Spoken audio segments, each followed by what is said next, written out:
மாண்புமிகு முதலமைச்சர் அவர்கள்.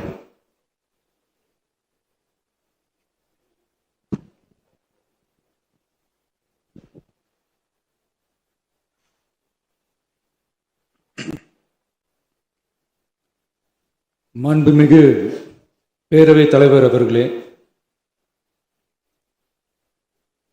மக்களே மக்களுக்காக மக்களால் நடத்தும் ஆட்சி மக்களாட்சி என்றார் அமெரிக்க முன்னாள் குடியரசுத் தலைவர் திரு ஆப்ரஹாம் லிங்கன்.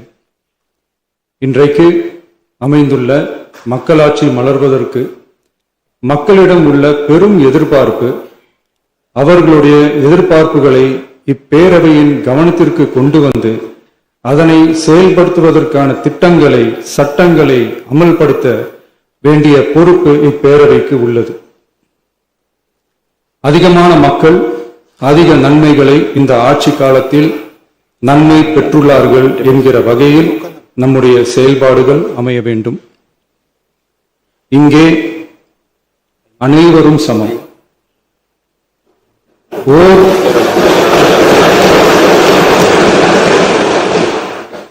ஓர் உறுப்பினரை கொண்ட கட்சிகள் இங்கே இடம் பெற்றிருந்தாலும் அவர்களுடைய கருத்துகளுக்கும் அதிக எண்ணிக்கை பெற்ற தமிழக வெற்றிக் கழக உறுப்பினர்கள் தெரிவிக்கும் கருத்துகளுக்கும் சமமாகவே மதிப்பளிக்கப்பட்டு நல்லவை ஏற்கப்பட்டு அல்லவை நிராகரிக்கப்பட்டு ஜனநாயகத்தின் இதயமாகவும் மூளையாகவும் இப்பேரவை செயல்பட வேண்டும். அதற்குரிய வகையில் பெருமை வாய்ந்த வரலாற்று சிறப்பு கொண்ட இப்பேரவையை நடத்தி செல்லும் பண்பை பெற்றுள்ளவரையே தமிழக வெற்றிக் கழகம் முன்மொழிந்து தாங்கள் இன்றைக்கு இந்த ஆசனத்தில் அமர்ந்துள்ளீர்கள். மாண்புமிகு பேரவைத் தலைவர் அவர்களே, தாங்கள் பேரவைத் தலைவராக ஒருமனதாக தேர்ந்தெடுக்கப்பட்டுள்ளீர்கள். தங்களை இந்த ஆசனத்தில் மாண்புமிகு பேரவை முன்னவரும் எதிர்க்கட்சி தலைவரும் தங்களுடைய கரங்களை பிடித்து அழைத்து சென்று அமர வைத்தார்கள். இந்த சம்பிரதாயம் எப்படி வந்தது என்று சொன்னால் சுவாரஸ்யமாக இருக்கும். பெரிய வரலாறு சம்பவத்தில் உள்ளது. இங்கிலாந்து நாட்டில் உள்ள பாராளுமன்ற நடைமுறைகளை போன்றதே நம்முடைய பாராளுமன்ற நடைமுறைகளும்.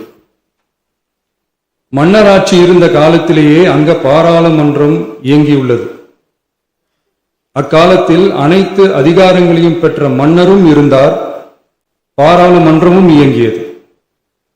அங்கே மன்னர் ஒரு பணியை செய்ய வேண்டும் என்று விரும்புவார், பாராளுமன்றம் அவருடைய விருப்பத்தை பெரும்பாலும் நிராகரிக்கும்.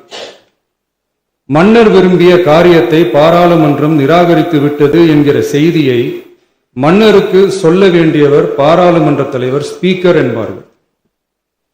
பாராளுமன்றத்தின் கருத்தை மன்னரிடம் சொல்ல வேண்டியவர் ஸ்பீக்கர். அதற்கு துணிவு வேண்டும். சில பணிகளை செய்வதற்கு தான் பாராளுமன்றத்தின் அனுமதி வேண்டுமே தவிர அந்த ராஜ்யத்தில் உள்ள எந்த பிரஜைக்கும் மரண தண்டனை விதிக்கும் அதிகாரம் மன்னருக்கு உண்டு. தான் விரும்பியதை பாராளுமன்றம் நிராகரித்து விட்டது என்று சொல்லும் ஸ்பீக்கருக்கு மரண தண்டனை விதிக்கும்படி ஆணையிடுவார். தலையை வெட்டி விடுங்கள் என்று ஆணையிடுவார்கள். இது பலமுறை நடந்ததால் யாருமே இந்த ஸ்பீக்கர் பதவிக்கு வர விரும்ப மாட்டார்கள். எனவே புதிதாக பாராளுமன்றம் அமையும் போது ஸ்பீக்கர் பதவிக்கு ஒருவர் அறிவிக்கப்பட்டவுடன் அவர் உடனே தலை தப்பித்தால் போதும் என்று ஓட்டம் பிடிப்பார். அணை முன்னவரும் எதிர்க்கட்சி தலைவரும் அவரை தடுத்து நிறுத்தி அவர் கைகளை பிடித்து இழுத்து வந்த ஆசனத்தில் அமர வைப்பார்கள். இதுதான் அந்த காலத்தில் இருந்து வந்த மரபு. ஜனநாயக முறை ஏற்பட்ட பிறகும் இம்மரபு தொடர்கிறது. நிச்சயமாக தமிழக வெற்றிக் கழக உறுப்பினர்கள் அனைவருமே உங்களுக்கு உதவிகரமாகவே இருப்பார்கள் என்கிற வாக்குறுதியை இந்நேரத்தில் அளிக்க விரும்புகிறேன்.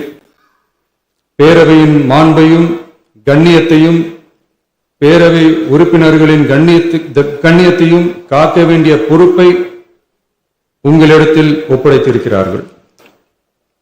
தற்காலிக பேரவைத் தலைவர் பொறுப்பில் மிக சிறப்பாக பணியாற்றிய நம்முடைய உறுப்பினர் திரு மூவி கருப்பையா அவர்களை சந்திக்க நேற்றுக்கு சென்றிருந்தேன். அங்கே முந்தைய பேரவைத் தலைவர்கள் படங்களை கண்ணுற்ற போது, அவர்களை பற்றி அறிந்த போது உண்மையிலே எனக்கு பெருமிதம் தந்தது. ஏனென்றால் எடுத்துக்காட்டாக விளங்கும் திரு ஜே சிவ சண்முகம் பிள்ளை, டாக்டர் யு கிருஷ்ணராவ், திரு எஸ் செல்லப்பாண்டியன் அவர்களுடைய வரிசையில் மிக சரியான ஒருவரையே நாம் முன்மொழிந்துள்ளோம் என பெருமை அடைந்தேன். அதே போன்றுதான் நம்முடைய பேரவை துணைத் தலைவர் அவர்களும் நீங்கள் இருவருமே மிக சாதாரண குடும்பத்தில் பிறந்து மக்கள் பணியாற்ற வேண்டும் என்கிற அவாவில் செயல்பட்டு வந்தவர்கள். குணம் நாடி குற்றமும் நாடி அவற்றுள் மிகை நாடி மிக்க கொளல் எனும் வள்ளுவரின் வாய்மொழிக்கேற்ப சட்டமன்ற நடவடிக்கைகள் சீராக செம்மையாக அமைதியாக நடைபெறும் வகையிலும் சட்டமன்ற ஜனநாயக பண்புகள் நெறிமுறைகள் பேணி பாதுகாக்கப்படும் வகையிலும் இந்த அவைக்கு பேரவைத் தலைவரும் பேரவை துணைத் தலைவரும் பெருமை சேர்ப்பீர்கள் எனும் நம்பிக்கை எனக்கு உண்டு.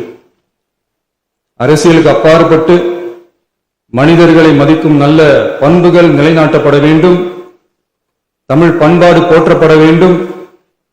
அவையின் மரபும் மாட்சிமையும் மதிப்பும் காக்கப்பட வேண்டும் என்ற நல்லெண்ணத்தின் அடிப்படையில் அந்த பதவி ஏற்றுள்ள தங்கள் இருவராலும் காப்பாற்றப்படும் என்னும் நம்பிக்கையை மீண்டும் தெரிவித்து என் உரையை நிறைவு செய்கிறேன். நன்றி, வணக்கம்.